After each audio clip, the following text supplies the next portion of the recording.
Hello dear students, आज हम class 8 से प्रकाश चैप्टर स्टार्ट कर रहे हैं। प्रकाश क्या है? आप लोअर क्लासेज में पढ़ते आ रहे हैं क्लास 6 एंड 7 में कि जो प्रकाश होता है ये कोई वस्तु नहीं होती, ये हमें अलग अलग सोर्सेज से मिलता है, ल्यूमिनस ऑब्जेक्ट से मिलता है, जिसकी वजह से हम वस्तुओं को देख पाते हैं। अब जो प्रकाश आ रहा है, प्रकाश से जो किरणें आ रही हैं, वो किरणें जिस वस्तु को हम देखते हैं उस वस्तु से वो टकराती हैं और उनसे टकराकर जब वो वापस आती हैं और हमारी आंखों तक पहुंचती हैं तो उसे हम कहते हैं परावर्तन। और इसी परावर्तन की वजह से ही हम वस्तुओं को देख पाते हैं। अब है हमारा परावर्तन के नियम, रिफ्लेक्शन एंड इट्स लॉज। परावर्तन के दो नियम होते हैं। जब प्रकाश टकराकर किसी वस्तु से वापस आता है, परावर्तन प्रोसेस करता है, तो पहला नियम उसका है आपतन कोण हमेशा परावर्तन कोण के बराबर होता है। इस चित्र में देखिए, यहाँ पर कुछ टर्म्स हैं। ये जो रे गई हुई है, जहाँ एरो आगे की तरफ है, इस किरण को बोला जाता है आपतित किरण। ये आपतित किरण टकराती है वस्तु से। यहाँ ये हमने दर्पण बनाया हुआ है। एक साइड से जो ये लाइंस हैं ये पॉलिश को शो करती हैं कि जो दर्पण होता है एक साइड से पॉलिश्ड होता है, एक साइड से हमें अपना प्रतिबिंब उसमें दिखाई देता है। तो जो प्रकाश की किरण इस प्रतिबिंब पर पड़ती है उसे बोला जाता है आपतित किरण, एंड जो इससे टकराकर वापस आती है परावर्तित होकर, उसे हम कहते हैं परावर्तित किरण, रिफ्लेक्टेड रे। और ये एक नॉर्मल ड्रॉ किया जाता है 90 डिग्री के कोण पर, अभिलंब। अब यहाँ अभिलंब और आपतित किरण के बीच में ये एक एंगल बना हुआ है, angle I, angle of incidence या आपतन कोण। और अभिलंब और परावर्तित किरण के बीच में एंगल है आर, इसे हम कहते हैं परावर्तित कोण या फिर एंगल ऑफ रिफ्लेक्शन।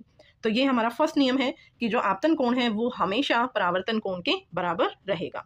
अब सेकंड नियम है, आपतित किरण, परावर्तित किरण और अभिलंब सब एक ही तल में होते हैं, एक ही माध्यम के अंदर वो होते हैं, एक ही प्लेन में एग्जिस्ट करते हैं। जैसे यहाँ पर आप देखेंगे, यहाँ हमारा अभिलंब, इंसिडेंट रे, आपतित किरण और जो परावर्तित किरण है वो क्या है, एक ही तल में हमें दिखाई दे रहे हैं। अब परावर्तन के दो टाइप होते हैं। फर्स्ट, नियमित परावर्तन या रेगुलर रिफ्लेक्शन। नियमित, नाम से ही पता चल रहा है, नियमित मतलब एक जैसा। एक जैसा कैसे हो सकता है? ये डिपेंड करता है हमारा जिस वस्तु से प्रकाश टकराता है और उससे जो किरणें परावर्तित होती हैं वो माध्यम कैसा है।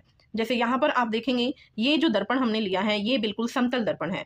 तो जब प्रकाश की किरणें एक समतल जगह से टकराती हैं और वो समानांतर रूप से परावर्तित होकर निकलती हैं। अब यहाँ देखिए, ये परावर्तित किरण है, ये है, ये है, ये इधर जितनी भी परावर्तित किरणें हैं वो सभी क्या है, एक दूसरे के समानांतर, सब में एक जैसा गैप है। तो इस तरह के परावर्तन को हम कहते हैं नियमित परावर्तन।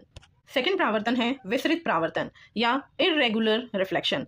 नाम से ही पता चल रहा है विसरण, विसरण हो जाना मतलब अलग अलग फैलाव हो जाना। तो यहाँ क्या होता है, जो परावर्तन होता है वहाँ प्रकाश की किरणें एक उबड़ खाबड़ जगह से टकराती हैं, समतल जगह से नहीं टकराती हैं। उबड़ खाबड़ जगह मतलब इररेगुलर सरफेस होता है और परावर्तन होने के बाद जो किरणें होती हैं वो अलग अलग दिशाओं में फैल जाती। अब इस चित्र में देखिए, यहाँ पर जो सरफेस है जिससे जो किरणें टकराकर परावर्तित होंगी वो उबड़ खाबड़ है, रेगुलर सरफेस नहीं है, ऊपर नीचे सतह दी हुई है। तो यहाँ पर जो प्रकाश की किरणें आपतित होती हैं वो टकराने के बाद, इस सरफेस से टकराने के बाद वो अलग अलग दिशाओं में फैल जाती हैं। जैसे ये देखिए, इधर जहाँ मैं एरो डाल रही हूँ, अब इनमें क्या हो रहा है, कोई भी गैप सेम नहीं है परावर्तित किरणों के बीच में, कोई कहीं गई हुई है, कोई कहीं गई हुई है, अलग अलग दिशाओं में ये फैल जाती हैं। तो ये है आपका सेकेंड, डिफ्यूज्ड या इररेगुलर, या आप इसको अनियमित परावर्तन कह सकते हैं। जब हम किसी वस्तु की छवि हमें दिखाई देती है तो उसे हम क्या कहते हैं, प्रतिबिंब। प्रतिबिंब अलग अलग तरह के हो सकते हैं। एक नियमित परावर्तन जब होता है दर्पण के अंदर तो वहाँ प्रतिबिंब जो हमें दिखाई देता है, जैसे आप अपने आप को जब सामने दर्पण में देखते हैं, मिरर के अंदर देखते हैं, तो वहाँ हमें जो प्रतिबिंब मिलता है वो आभासी दर्पण के पीछे हमें दिखाई देता है। जितनी दूरी पर हम खड़े होते हैं उतना ही हमें दर्पण के अंदर दिखाई देता है। सेम आकार का चित्र वहाँ दिखाई देता है, मतलब अपना जो हमें दिखाई दे रही है, अपनी तस्वीर जो उसके अंदर दिखाई दे रही है वो बिल्कुल सेम है।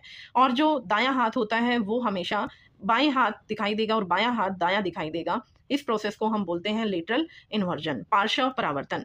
पार्श्व मीन्स जो साइड वाला हिस्सा है वो लेफ्ट राइट में दिख रहा है और राइट वाला लेफ्ट में दिख रहा है। अब है बहु प्रतिबिंब, मल्टीपल रिफ्लेक्शन। नेम से ही पता चल रहा है दो या दो से अधिक बार परावर्तन होना। अब जब दो या दो से अधिक बार परावर्तन होता है तो वहाँ बहुत सारे प्रतिबिंब हमें दिखाई देते हैं। जैसे नाई के पास, बार्बर के पास जाते हैं, कटिंग करवाने के लिए जाते हैं, तो जैसे ही वो हमारी कटिंग करते हैं वो मिरर के सामने हमें दिखाते हैं। एक हमारे सिर के पीछे वो दर्पण लेके खड़े हो जाते हैं और हमें आगे वाले प्रतिबिंब में अपना पीछे वाला हिस्सा दिखाई देता है कि हमारी कटिंग कैसी हुई है। तो वो किस तरह से हुआ, जो सामने हमें प्रतिबिंब में अपना चेहरा दिखाई दे रहा था तो वहां से किरणें टकराकर उस पीछे वाले प्रतिबिंब पर गिरती हैं और वो परावर्तित होकर आगे वाले प्रतिबिंब पर फिर से आ रही हैं, जिसकी वजह से हमें वो पीछे वाला हिस्सा अपना दिखाई देता है। अब इसी का एक अगला उदाहरण है हमारा बहुप्रतिदर्शी या बहुमूर्तिदर्शी, या फिर इसको आप कैलाइडोस्कोप बोल सकते हैं। कैलाइडोस्कोप के अंदर हमें बहुत तरह की प्रतिबिंब इमेजेस दिखाई देती हैं, बहुत अच्छा दृश्य उसके अंदर दिखाई देता है। उसमें क्या होता है, 3 दर्पण त्रिकोण के आकार में लगा दिए जाते हैं, जैसे प्रिज्म होता है उस तरह से 3 दर्पण लगा दिए जाते हैं, जिससे जब प्रकाश की किरणें उसके अंदर जाती हैं तो वहाँ पर जो रखी हुई वस्तुएं होती हैं वो बार बार परावर्तित होकर उनसे जब दर्पणों से वो टकराती हैं तो बहुत तरह के आकार, अलग अलग प्रकार के, और हमें बहुत ही तरह के प्रतिबिंब वहाँ दिखाई देते हैं। और इस बहुमूर्ति दृश्य को हम क्या कहते हैं, कैलाइडोस्कोप भी कहते हैं। चित्र में देखिए, ये है कैलाइडोस्कोप का चित्र। इसमें देखिए जो कार्डबोर्ड लिया गया है, यहाँ एक जैसे सिलेंडर होता है, सिलेंडर की शेप में कार्डबोर्ड है, और इधर ये क्या करते हैं, आगे वाले हिस्से में एक छोटा सा होल बना दिया जाता है, और जो कार्डबोर्ड ट्यूब है ये पीछे, इसके अंदर ये 3 दर्पण अरेंज किए गए हैं। 3 दर्पणों को ट्रायंगुलर शेप में अरेंज किया जाता है, और एक ऐसे ही ग्लास की डेस्क, जैसे ही ये दर्पण खत्म होते हैं वहां लगा दी जाती है ग्लास डेस्क। और अब इस ग्लास डेस्क के पीछे छोटे छोटे कलर्ड टुकड़े रख दिए जाते हैं, कलर्ड ग्लासेज रख दिए जाते हैं। जब हम इस होल में से इसको देखेंगे तो हमें बहुत ही अच्छा दृश्य इसके अंदर दिखाई देता है। वो क्यों होता है, क्योंकि ये जो 3 दर्पण हैं यहाँ बहुमूर्तिदर्शी होता है, यहाँ पर मल्टीपल रिफ्लेक्शंस होते हैं, जिसकी वजह से हमें वो अलग अलग तरह के चित्र इसके अंदर दिखाई देते हैं। अब हमने क्लास 7 में भी पढ़ा था कि जो सूर्य होता है या जो सफ़ेद लाइट होती है, श्वेत लाइट हम देखते हैं, वाइट लाइट, वो 7 रंगों में विभाजित हो जाती है। जब हम प्रिज्म के सामने से लाइट को पास करवाते हैं तो हमें एक स्पेक्ट्रम दिखाई देता है। जब वो वाइट लाइट प्रिज्म से पास करती है, दूसरी तरफ हमें एक बहुत ही सुंदर दृश्य दिखाई देता है, विबग्योर की फॉर्म में 7 रंगों में विभाजित होता है। ऐसा ही एक दृश्य हम देखते हैं जब बारिश के तुरंत पश्चात जब सूर्य निकलता है तो हमें इंद्रधनुष दिखाई देता है। ये ऐसा क्यों होता है, ये भी वही कारण है, यहाँ भी रिफ्लेक्शन होता है। तो इसमें क्या होता है कि जब सूर्य का प्रकाश, बारिश की बूंदें जो हमारे वातावरण में होती हैं, उन बूंदों पर गिरता है तो उसमें रिफ्लेक्शन होता है, जिसकी वजह से वो श्वेत लाइट होती है 7 रंगों में विभाजित हो जाती हैं। अब जो आंखें हमें भगवान ने सौंपी हैं उनकी हम कैसे देखभाल कर सकते हैं, कभी भी तेज प्रकाश की तरफ ना जाएं, आंखों को हम वॉश करते रहें, धोते रहें, ताकि अगर कोई कण चला गया है वो बाहर निकल जाए। कचरा जाने पर आंखों को अपने हाथों से नहीं रगड़ना चाहिए, उन्हें वॉश करना चाहिए। अगर किसी को चश्मे लगे हुए हैं तो उचित चश्मे का प्रयोग हमें करते रहना चाहिए, और जो पढ़ने वाली सामग्री होती है वो कम से कम हमारी 25 सेंटीमीटर दूरी पर होनी चाहिए। उससे कम हमें नहीं पढ़ना चाहिए, 25 सेंटीमीटर से कम, क्योंकि उससे हमारी आंखों पर प्रभाव पड़ता है। अब है हमारा braille system. Braille, Louis Braille एक साइंटिस्ट होते थे और ये बहुत ही होनहार थे। बचपन में इनको एक इंजरी होने की वजह से इन्होंने अपनी आंखों को खो दिया था। तो इन्होंने सभी का ध्यान रखते हुए एक पैटर्न की फॉर्म में एक सिस्टम बनाया, एक प्लेटफॉर्म बनाया, जिसकी वजह से जो विजुअली इम्पेयर्ड पर्सन है वो अच्छे से पढ़ पाए। तो यहाँ पर ये ब्रेल अल्फ़ाबेट्स हैं एंड कुछ नंबर्स का सिस्टम होता है। तो इन्होंने क्या किया, एक सेल की फॉर्मेशन की। सेल यहाँ पर जैसे आपको ये डॉट्स दिखाई दे रहे हैं, 6 डॉट्स, 3 रोज हैं एंड 2 कॉलम्स हैं। इनमें 6 डॉट बने हुए हैं। तो ये 6 जो डॉट्स होते हैं ये एक सेल की फॉर्मेशन करते हैं।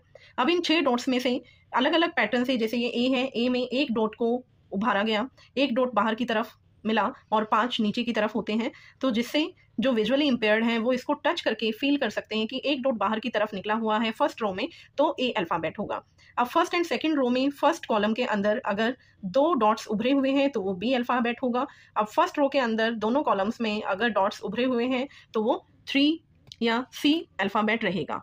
तो इसकी मदद से सभी अल्फ़ाबेट्स की पहचान हो जाती है।